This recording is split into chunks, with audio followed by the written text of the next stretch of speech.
Good day, everyone. Welcome to Down the Rabbit Hole. You are joining myself, ASHALA, and my daughter, Crystal. Hello. The two Yardleys coming at you here. And this is Down the Rabbit Hole, the weekly show where we explore different topics that are brought to the table by our community, where you want to do a deep dive and look into these topics. So you're welcome to jump on in the comments and share your suggestions, questions, topics, and we'll get to as many of them as we can today. We certainly love our deep dives, don't we? We do. We do. We certainly love our deep dives. So, Crystal's just clearing the cards and clearing the energy. Lovely to see you, familiar faces and new faces. Welcome.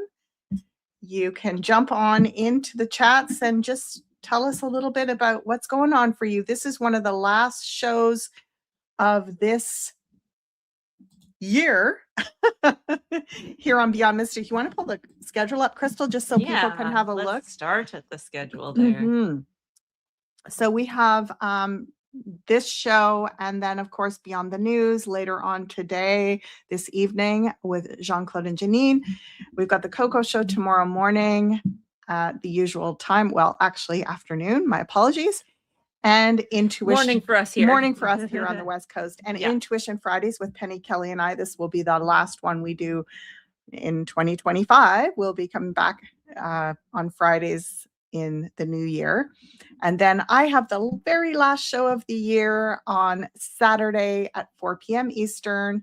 I'll be sending you off. It is literally the day before solstice, and show them our holiday breaks. So yeah, Beyond Mystic is going to be on holidays starting the 22nd of December and going all the way through and including January 4th. So we'll be returning to regular programming January 5th, 2026. So get into the spirit of joining into the conversation in these last few shows. We can be building the energy and holding each other really close over the holiday season. Absolutely. That'll be an exciting one, your last forecast. Hey, are you going to do it for like the couple of weeks? I'm going to do it for the couple of weeks. And then I think what I'll do with the first one in the new year is I'll do a bit of a look at the year ahead, not just the first week, but the whole year ahead. And of course, on my YouTube channel, I do an annual forecast as well. So yeah. Wonderful. Hey, Murdoch. Thanks for sharing that. It was such a pleasure and to work with you last night, and always such an honor to get to know and have familiar faces and be sharing in life and the ups and downs of all of it with many of you. So how is the awakened soul energy of today before the 31st? Yeah, before 3i Atlas thingy tomorrow. Yeah. Well, we're feeling it. On Crystal's Tuesday show, we took a look at my recent trip to New Orleans, where many lost souls saw my light. Yeah. Okay.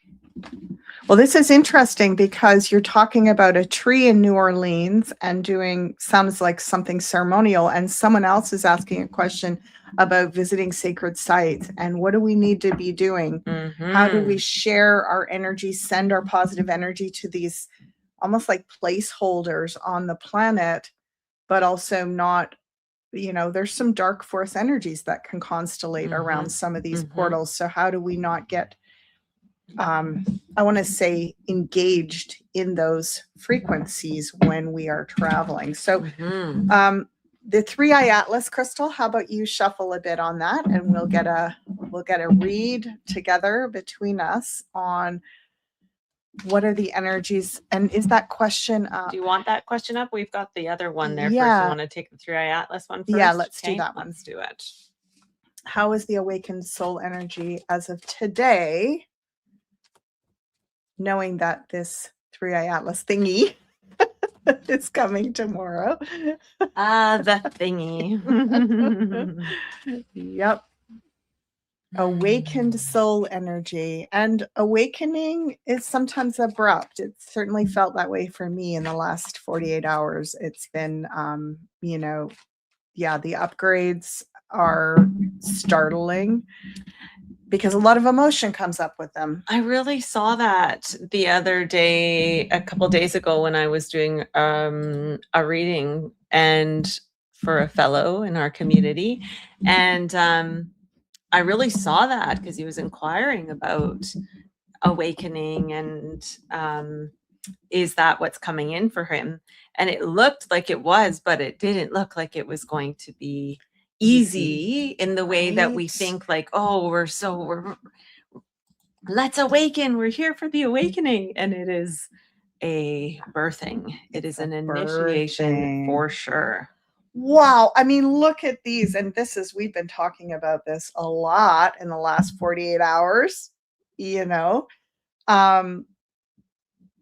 Just really noticing all over the place, like even in our ads that we're bringing up here on Beyond Mystic, you know, 50% off, 50% off, and there's the 50%. It's like we're all feeling so stretched. And this old system of finances and security and how much we have to, you know, kind of sell half our souls to participate in this system. And it really is feeling like, to me, such an albatross, such a ball and chain kind of feeling that is wedged. And we're particularly aware of that at this time of year. There's something just built into the fabric even of time and frequency, because it is a time that want and need is felt most keenly. And so look at this. On the one hand, so you're just talking about the 3-eye atlas thingy, and what is the soul energy, the awakened energy, is this beautiful frequency of harmony, balance. You know, we've seen that before with harmony 3-eye and atlas. Harmony and service and alchemy, mutual care, reciprocity, emotional care, coming into right relationship. This card has a lot to do with our soul family, our random acts of kindness. This card has to do with divine union and communion in the emotional realm. They're both emotional. And look what's wedged right in the middle. 5 of Pentacles. This is the material lack, the insecurity that comes from a system that always has us kind of locked into this slavery mentality and winners and losers, us versus them, top-down control. This stuff is weighing us like we're so, because of the heart opening, because of the love frequency, it's making this even harder to withstand. What are you seeing with that, Crystal? And really it feels like winter too, doesn't it? Like the winter and the spring here. Yeah, I'm not sure. That sounds right to me. That sounds right to me. I was lost in comment land again. Okay, well, I mean, when I look at this, I see that we're in this time where we will feel the cold. We'll feel that sense of, and I mean, obviously to some extent, literally, but more so metaphorically, feeling left out. And yet, look at this, within the next 6 weeks, within the first 6 weeks of 2026, there's the 6, it already feels like that snow is melting. We have the thaw. We have the first blooms of spring. Spring comes early, is what I'm hearing. So 3-eye atlas is this transition and the awakened soul energy. As Crystal said, we're going to go through a bit of a bump here, but it will feel much better after that. Yeah, it's almost like 3-eye atlas is bringing us this energy that provides a certain sort of piece to our puzzle. that brings us into the harmonics of the awakening that we're talking about.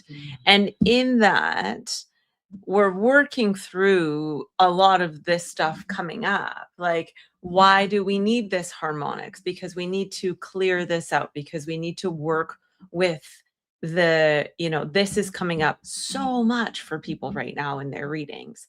And it's a collective feeling, it's a collective frequency, it's a collective wound that's been so heavily programmed into us through, whatever, 50,000 years. Well, certainly 5,000 years. Let's go there. And, the harmony and the harmonics of this frequency brings us into the reciprocity of that energy. Like you said, right? It allows us to come into, gosh, this isn't just between us. This isn't just between me and that thing, that object. This is here to share. This is here to, raise the next generation, to reach 7 generations back and 7 generations forward, and instigate the deeper healing that's required. So interesting when you look at this. Or 6. Do you see on this card, do you see this character on this side here that is like on the, looks like a patio with patio stones on it, and they're very gray, and the patio's gray, and the old stone walls are gray there. But the children are down in the grass, and the bloom and the new spring is grassroots. It's happening on the land. It's happening in the grass. It's not this old system, which doesn't look very nice, actually. It's like a little stark, isn't it? It's a little stark and cold looking. It looks a lot like this. But these two they've stepped down off this platform, and they're now like getting to play. Yeah. With the flowers and the giving and the receiving. So we're going to be walking away or stepping to the side, and it's not like we have to tear that platform down, which is the old financial system, right? We don't have to tear it down, but we just want to step away from it. And yes, it's a little bit, if you ever, notice when you're walking on grass, it's a little more uneven initially, right? You got to be careful of where you step. You might step in a little poopy pile or something, right? But it's a lot more groomed on the patio, but it's showing me this metaphor of we're going to be stepping off that plane of the material so-called security and into more like, I don't know, natural law, and more of an innocent place. Anyway, that's what I'm getting, how it's related to the awakened soul energy and the transition we're going through right now. Beautiful. Amazing how much 3 cards can tell you, isn't it?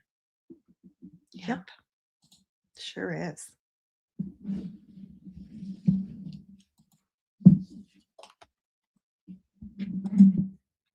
Dark to light. Are there sacred sites that need us to send positive energy?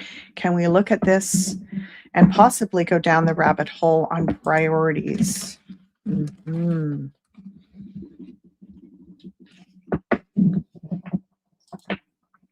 Hey, thanks, Lupo. Appreciate the shout out. So lovely to see you there in the community always. Yep. Okay. Back at it here. So dark to light. Are there sacred sites that need us to send positive energy? So as I'm tuning in, I don't know why, but my energy is being drawn to the South Pacific. And so is that Easter Island locale? I'm being drawn down to that area. Yeah,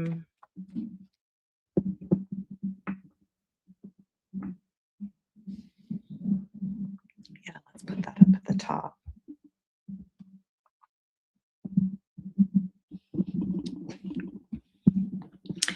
And I do feel like this question kind of tags into the question around New Orleans as well. Yeah, that's next here. Yeah. Mm-hmm. So,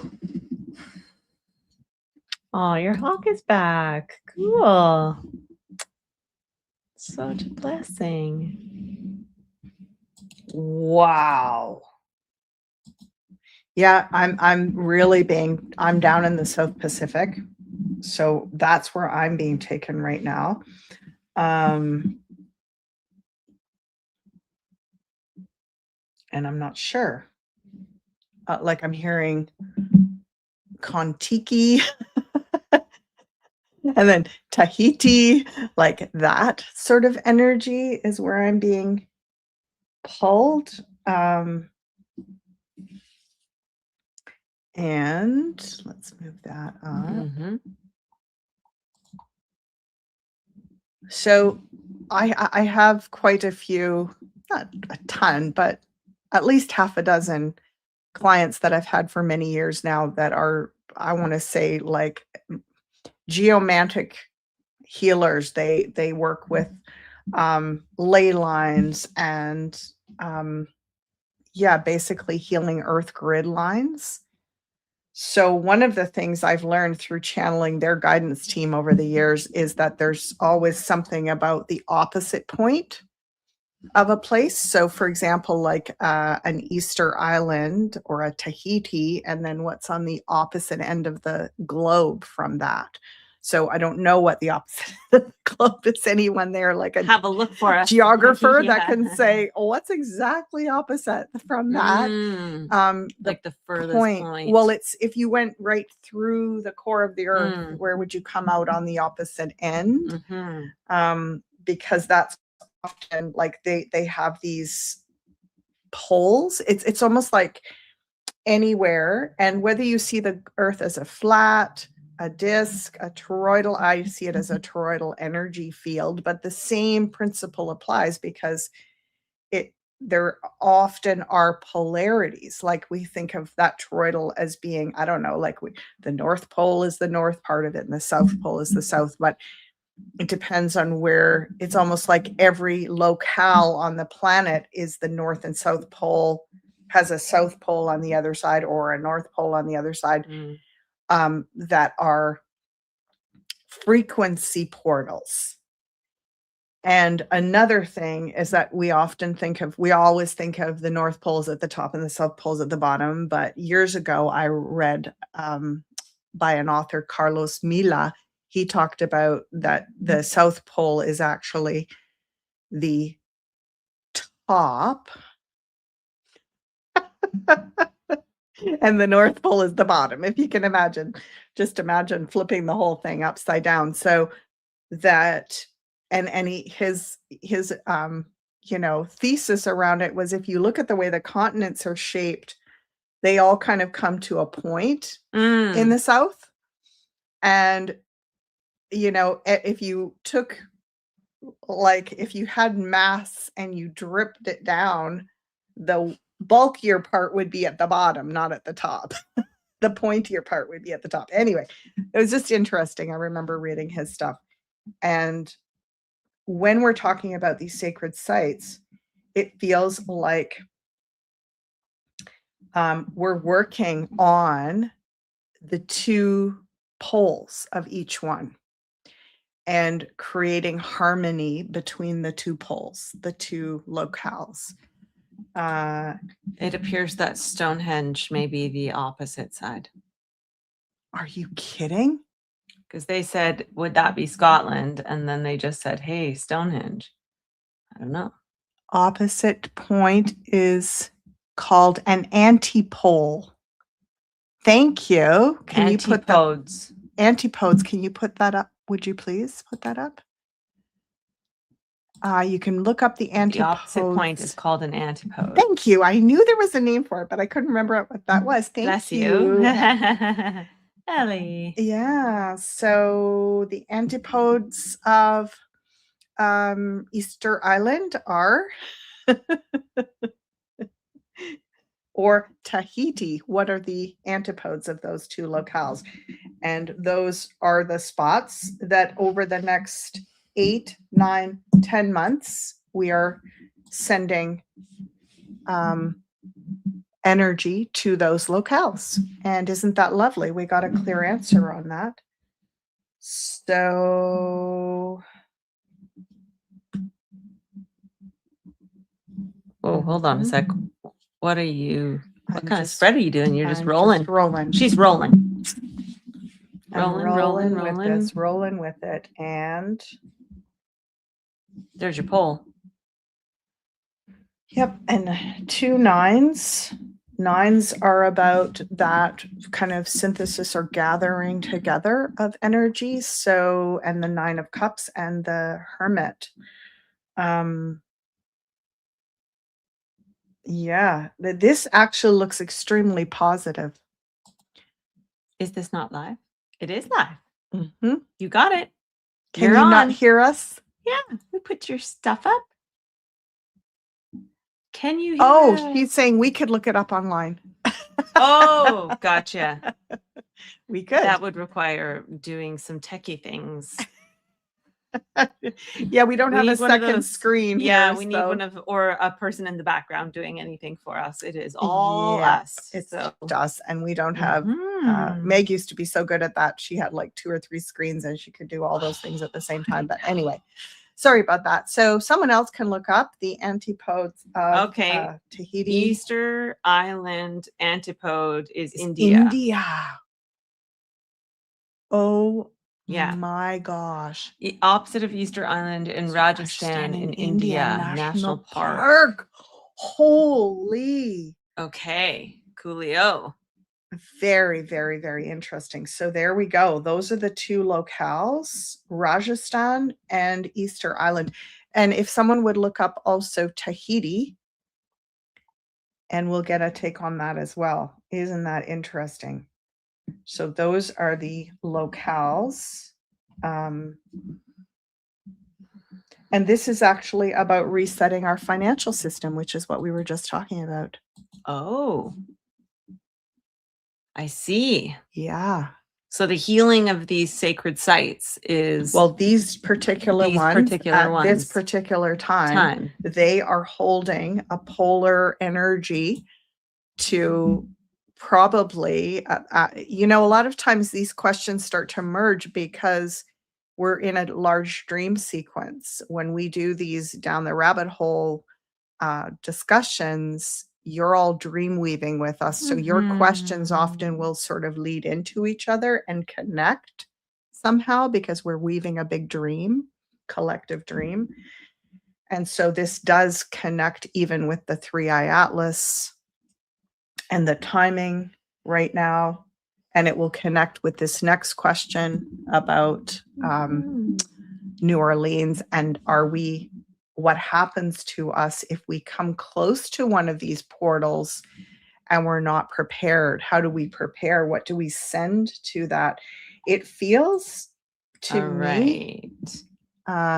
Is in the Indian Ocean near Masserine Island region. Okay. Okay. So, and that's interesting that I was getting an ocean. One of them was in an ocean, and because I saw the water behind our page. And just like open ocean. Open ocean. Yeah. Yeah. So it felt to me like one of those poles was in an open ocean. And there we go. That is one of the poles. And these places have been also, I want to say, utilized by cabal forces to, we know that, for example, in Tahiti in the South Pacific, they did a lot of their nuclear testing. There have been extreme events that have disrupted integrity in some of these locations. And so the planet itself is healing that right now. And I feel like by August, yeah. Lupo says that Northern Sudan is the antipode of Tahiti. Oh. Well, either one. so I feel like there's no accident that we're Yeah. being shown a few locations to focus on, Mm-hmm. and that they're all relevant. Everything that's been mentioned right now is relevant. And what we're sending is just, you can say, well, how do I send healing to those areas, Ashala? Well, what I recommend is that you just put that in your awareness, and then notice if you see something, if you happen to see, a front cover of an old National Geographic magazine in the next couple of weeks or something. Just notice how those areas show up in your reality. And when you see them, show a little bit of interest in that. Just give it a bit of your care and your attention. And recognize that these things, I'm getting a chill when I say that. It's like these things are, with a little bit of care, they're actually already working to align themselves. And so we don't have to do the work for nature. Nature is doing the work, but we can support and care for it as it's doing that, and it will make it even easier. And we'll also get the blessing of that. So we also have here that some say power nodes / portals connect to ley lines. Murdoch was asking if this is connected to ley lines, if there's ley lines that are running through here. So the ley lines are they're energy lines that move between these portal nodes on the planet, and the portal nodes are often marked by sacred sites or churches or natural springs. There's things that humans and or nature has put in these places, like placeholders, and then between them the ley lines run almost like a grid system. So yes, if the energy vortex of these ley lines will connect in with the arrival of 3i Atlas activating for the energy, I believe they are already connected.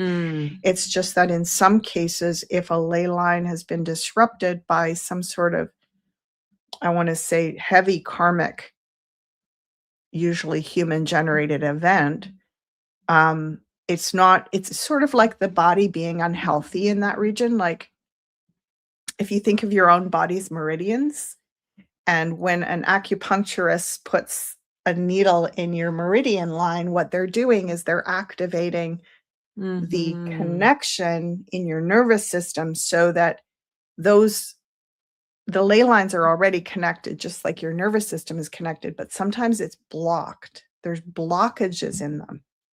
So when we pray at a sacred site or send energy there to a particular nodal access, what we're doing is like putting an acupuncture needle in. And that's why sometimes people, I believe that's why a lot of the ancient ones put these literally standing stones that are sometimes even referred to as needles.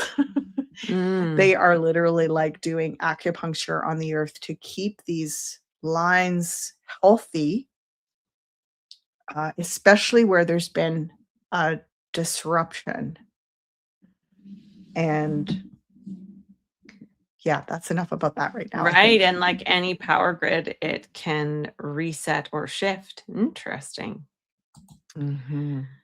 Many churches were built on top of ley lines to avoid the energy from activation due to nefarious activities. So yeah, the good can be done. It's just like, I heard once that acupuncture was actually created in China. They learned about these nerve lines through doing torture on people. So it's like, there's the dark energy of these things, and then there's the light of it. It can be utilized for nefarious purposes or for incredible healing purposes. And it's the attention and energy we give those places, those placements, but it feels really good to me. We have, like I said, the 2 9s and a 10 and a 1. So we're coming back around 9,000 year cycle, 10,000 year cycle, and then starting a new one. Yeah, John says all of these old sites have failed to help past civilization to survive, then maybe it's time to restructure for something that may actually work. With everything that we've learned, can we now make a sacred site of our own? Okay, so I would challenge you, John, just on the premise that we don't really understand whether, there are beliefs that some of these sites have actually been holding energy so that things aren't worse on the planet. So that remains to be seen yet, whether or not, what was the earlier comment, Crystal? You said that John had said something earlier about that. Yeah. If all these sites failed to help, or should we make our own? Yeah, I thought it was one of the earlier. Yes. Okay. Well, basically, Those were the two. I also feel that there are earlier wisdoms where there aren't actually sites set up visibly that we can see, but there's energy portals that we can't see. And I remember following, because I'm, part of the, I have a membership in the Dowsers Society of Canada and so on. And I followed some of their teachings and articles. And I remember reading about, and I feel like it might have even been in the South Pacific somewhere, but one of the master dowsers from the UK went to this sacred spot, and he was doing dowsing, locating what he was calling one of the universal, they call them the belly buttons of the universe, or the belly buttons of the earth. And he found one of these incredible nodal access points, and he put like a little stone, totally innocuous, like you would never, there were stones everywhere, and he just put his own little stone to mark the spot where he saw that. And then he went away, and then I think it was a day or two later, he went to an indigenous celebration in this same region, and a young woman was sort of at the center of this celebration, and she went and picked the spot to do the sacred ceremony, and it was right over his stone. It was like she picked the exact little, square yard of ground from the whole area to do this sacred ceremony right where he had put the stone. And she had just arrived that day. Like, she didn't see him and there were stones everywhere. Like, he was just blown away. So she is tapping into a much older wisdom that says that's the spot. And he identified the same spot. So it's something also, like you're saying, John, we have a knowing on some level deep inside of us, and we will be shown. We'll be shown where to put these things. But I do believe that it's not something we can't just create a new spot.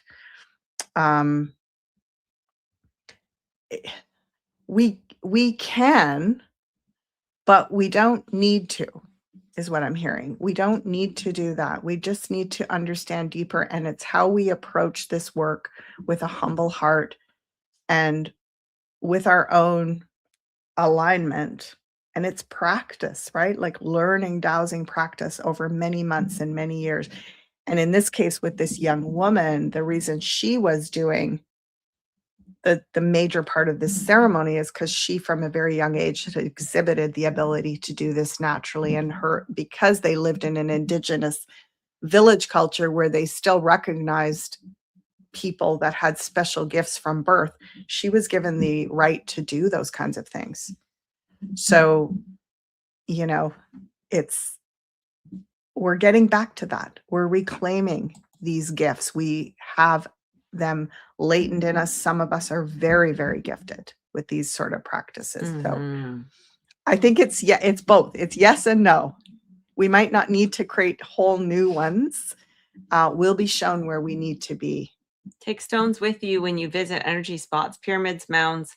I nearly burned up attempting to visit the grounds around Illinois Mound. Held stones in both hands to stop the burning. Ooh, wow, well done. Beautiful. Yes. Beautiful. We leave frequency fingerprints. Mm-hmm. So true. Such a good conversation. I love where we're going. Thank you for sharing, everyone. This is beautiful.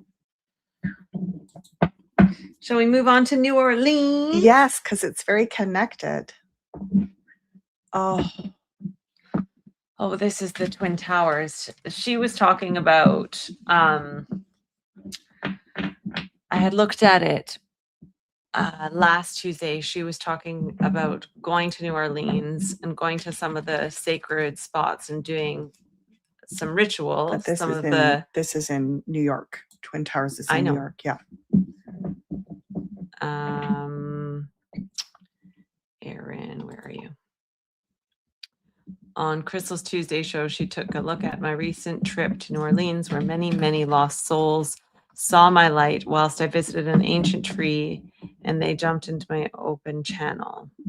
You're going to shuffle on this too, my love. I spent most of the day sending them into the light with a Sufi healer, but it does make me wonder if my other sacred sites need light workers. Yeah.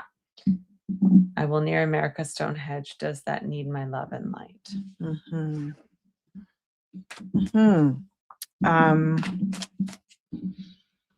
And souls being released from locations, troubled energies being released from locations. It's interesting. We're actually having this deep dive. Feels a lot like sessions that I do with some of my people that I've been working with for years that do this exact kind of work.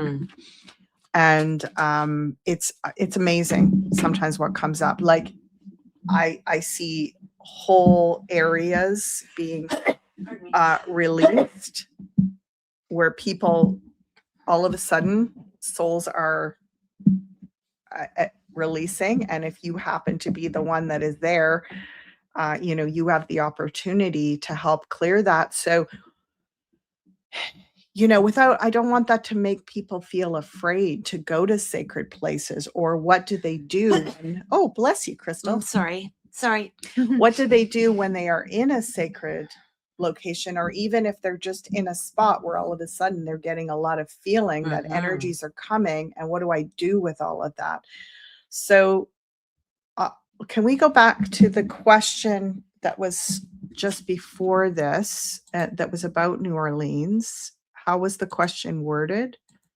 It wasn't really a question. Hold on. Okay.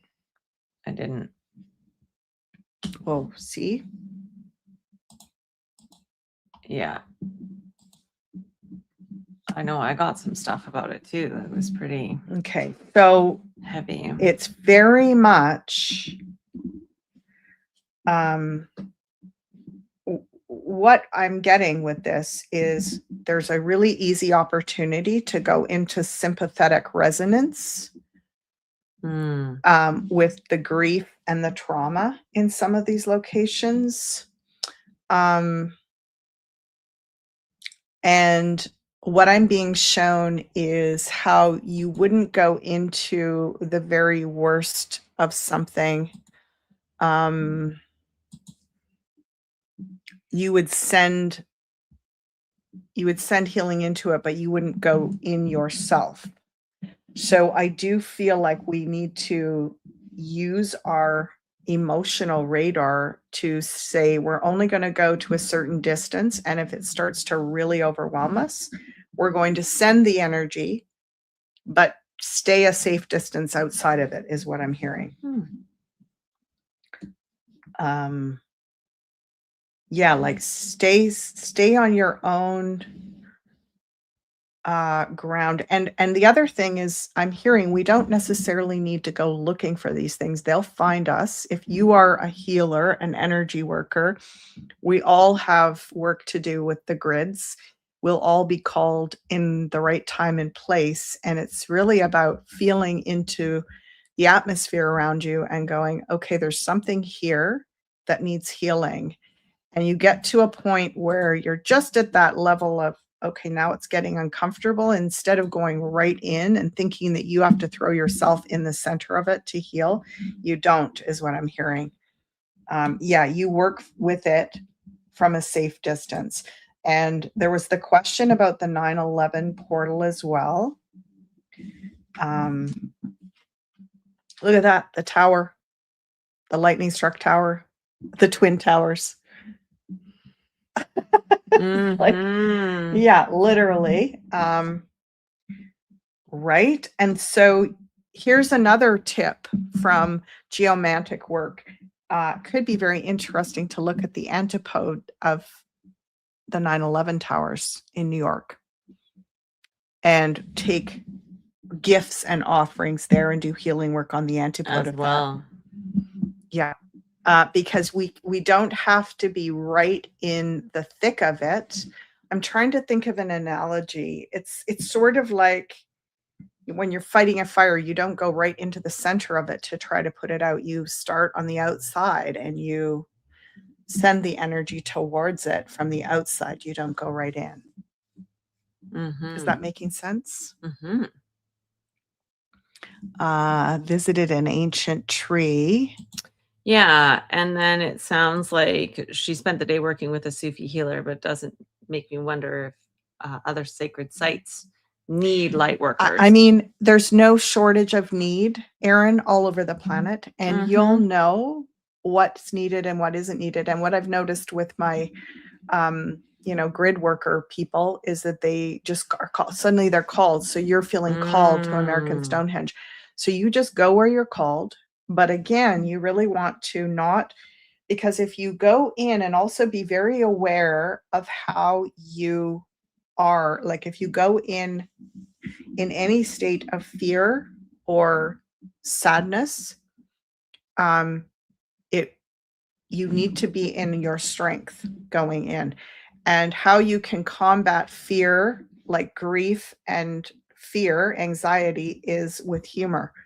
So there's always a little bit of a lightness to it. You're never like, if you take it too seriously, if you take the work too seriously or yourself too seriously or the whole thing too heavy, you create the heaviness that actually sucks you into that vortex of the trauma and the pain. This is a good point, isn't it? It is. I would have to agree. But there's so much of it coming through right now, right? Like, how do we stay in that space? How do we stay in our strength when there's all of this that weighs, and the 5 of Pentacles, and, like what their Bramlaw just said here, if we need to connect with that 3-eye atlas, I'm telling you right now, it's crushing me from the inside out. Yeah, what I'm being shown is holy F. Sorry, you can't use other words. Yeah. Holy fuck, right? Like, yeah. It's big energy. Yeah. We're in it, and the sacred sites feel it too. And if you can be a light worker, if you can step into that space and hold your strength and well, and also move some of that through, it's a win-win situation. We benefit and the space benefits, so it's mutual. So it ought to feel like you're getting stronger doing the work, not weaker. If you're feeling like you're getting weaker, then you are not. I think about always the synchronizing clocks that resonate with the strongest clock.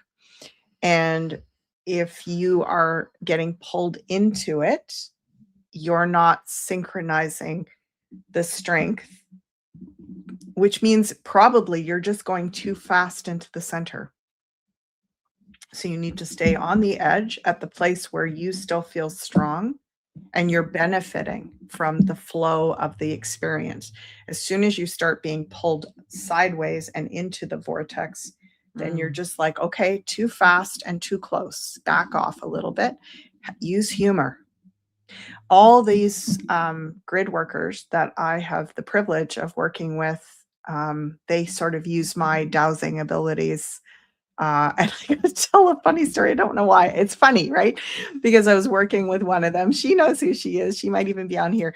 And her guides, they sometimes use me as a sort of like a, portable dowsing rod or whatever. And and she asked me about a direction, and all of a sudden I literally felt her guides like flip me upside down and dunk my head into like this compass, you know, the way the compasses have the arrow that's floating in the water inside the compass.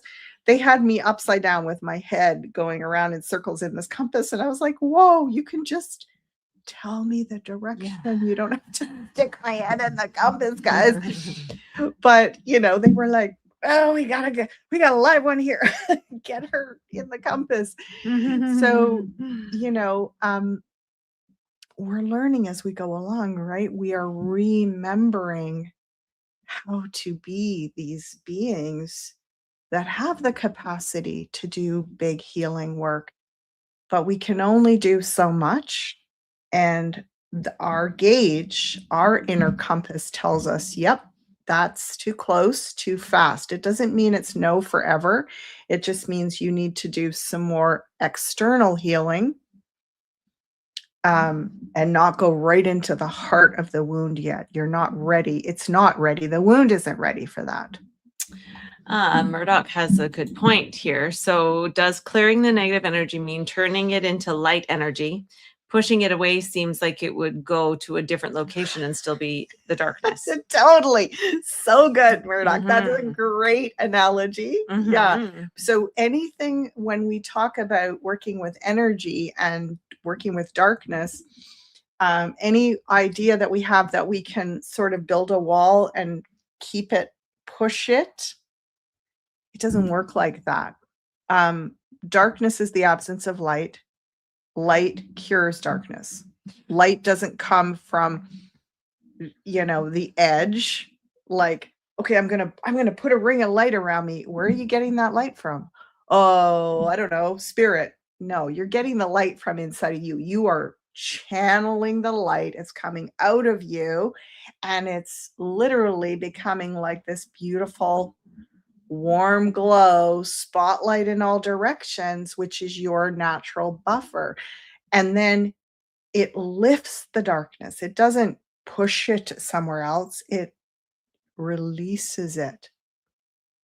It like transmutes it into light. It doesn't fight the darkness. It doesn't have to. As soon as, you know, it's not like you can have a light room or be in the sun and then the darkness can come. A cloud can block the sun, but the darkness can't like suddenly turn off the light. But as soon as you put light in a dark room, the darkness disappears. So the light is inside of us, but how do we cultivate it? It's inside out. It's from the inside out. It is your power generator. And what makes your generator weak is everything that makes it weak. Sadness, grief, blockages, lack of health, lack of mental, physical, emotional, and spiritual health. So if we're going to be coming from this place, where does the light come from? Inside. No, I know. I know. How do you get it out?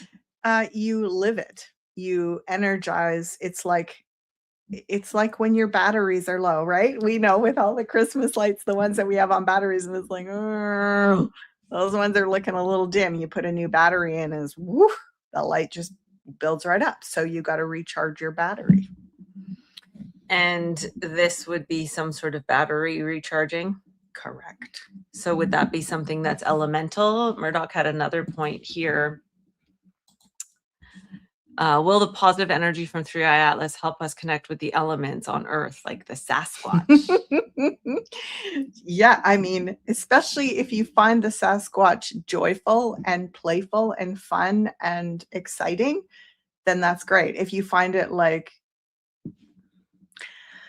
everything that we categorize as having this deep power that is very serious and like dangerous, we're basically determining that we are at the mercy of something.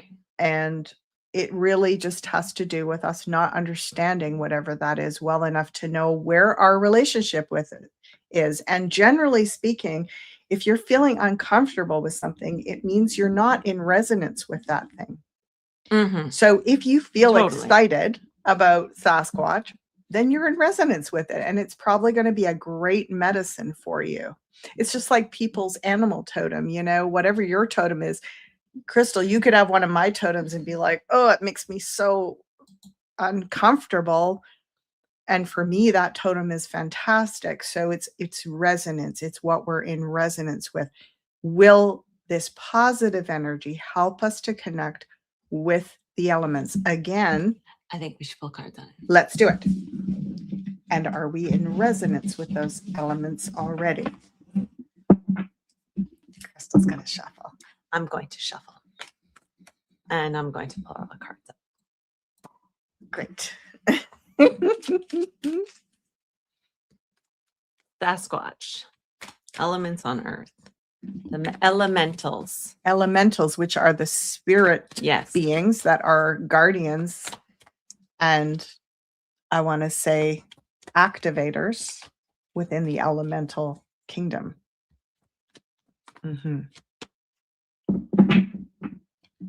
Oh, there's that again. Oh boy, oh boy, oh boy. Well, that was about 3i Atlas that one came out. Something's going on there.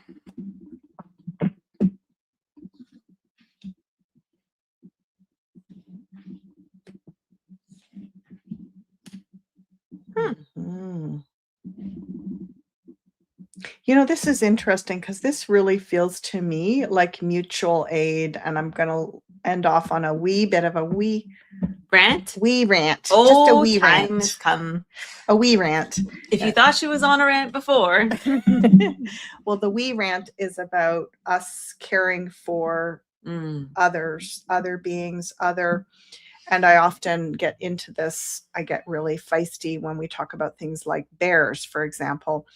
You know, there's just a record numbers of bear attacks all over the globe right now. And I'm like, well, no kidding, folks. What do you expect? And I'm not just talking from a conservation perspective. I'm saying, man, you know, bears are they're the most associated with digestion and the stomach and the nose, the olfactory senses. Like, we've just been torturing these poor creatures for the last few decades with all of our food and garbage and everything. They get into our garbage. Now they're hooked on our food. I mean, it's just, they're the poor bears, and they're our brothers. So there was a study done. I'm trying to remember the name of the bear biologist, Dale. Oh, I should know this, but anyway, this study was done in the States about 25 to 30 years ago, and this biologist basically took what they were doing was setting up these bear feeding stations up in the high mountain areas way away from civilization, and especially during bad years where there wasn't good, abundant, berry harvest up in the alpine and stuff like that. And they were feeding food that would be natural to the bears, but they were basically supplementary feeding them up in the wilderness. And what they found was that it actually prevented them from coming down and disrupting civilization and getting hooked on our food. Are you kidding? You telling me bears are not going to get hooked on sugar and carbs, which they're not going to get in the natural world? So good luck sending them off. They're going to be back in your garbage can tomorrow, just like a hungry teenager, like, give me more pizza. Like, they're not going to.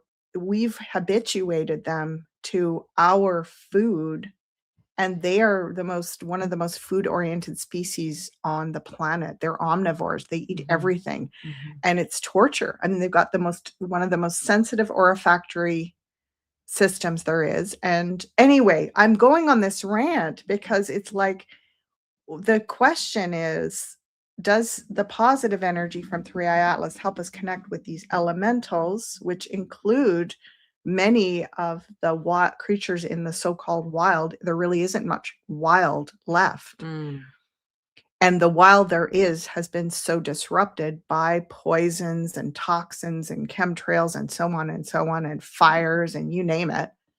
So I feel we owe it to them to help them, to look after them.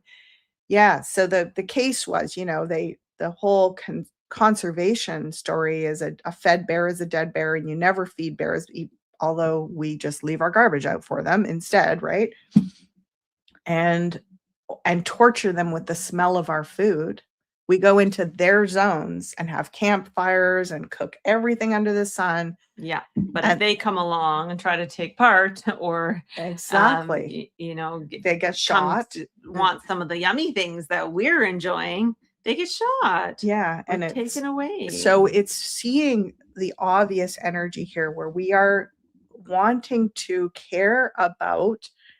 We're not the only creatures struggling right now on this planet. And we really are being asked to care about the elemental energies of nature and to repair what we've taken. We've stolen so much in terms of, like, yeah, if all of these creatures are literally going hungry, that doesn't create a very good resonance. And I feel like this, when we talked about this,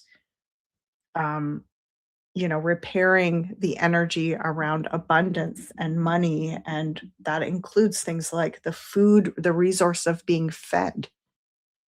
And we all have this in our collective grief, the fear of starving, because our ancestors have starved, mostly due to long time slavery systems where we haven't had access to be able to feed ourselves. And we've been controlled by these, elites and deep state and so on, that basically run everything and say who gets what, when, and who's cut off from this source and that source and so on.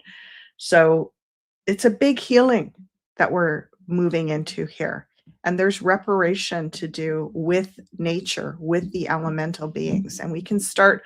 You don't have to tackle it all as an individual, but pick one thing that you're passionate about. If you're passionate about Sasquatch, see how we can help Sasquatch. If you're passionate like I am about the bears, see how you can contribute to bringing awareness to that, and maybe even setting up more of these supplementary feeding stations in different regions. There's ways that each of us, if we focus on one thing, can help. And that counts for something, folks. It counts. Rant over. Complete. Before we end off here, we're going to send some love, blessings, and prayers to your son, Klaus, who is in hip surgery right now. She was a little worried about the clean blood. We hope that all goes well there for you, my dear. That is that in a nutshell. Let's pull this back up here as we wrap up and give you a couple holiday announcements. The ho ho ho holiday promo, 50% off insider access pass, code ho ho ho 50. So you can scoop that up right now. You can also get 50% off all courses on the Academy. Expires January 4th. Where did it go? Let's do it. Hold on. This one. Yeah, expires January 4th as well.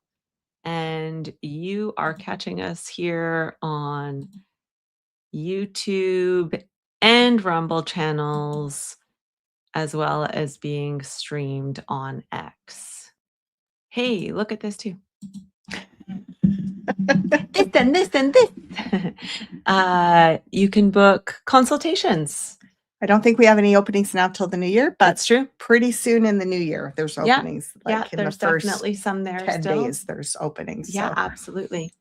So you can book an hour-long consultation with ASHALA or myself, and I am offering half-an-hour sessions as well. So it's also an excellent gift to give to somebody over Christmas if you're able to do so. You can purchase a gift card or purchase a reading for someone. It's such a nice thing to offer. I think that covers all of it. I think it does. It's been lovely to share with you all, and it has really helped me feel better. It's been a very poty, intense 48 hours for us. So thank you. Thank you for sharing your beautiful energy with us.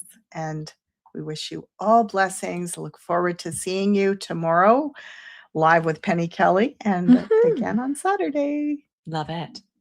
Blessings, everyone.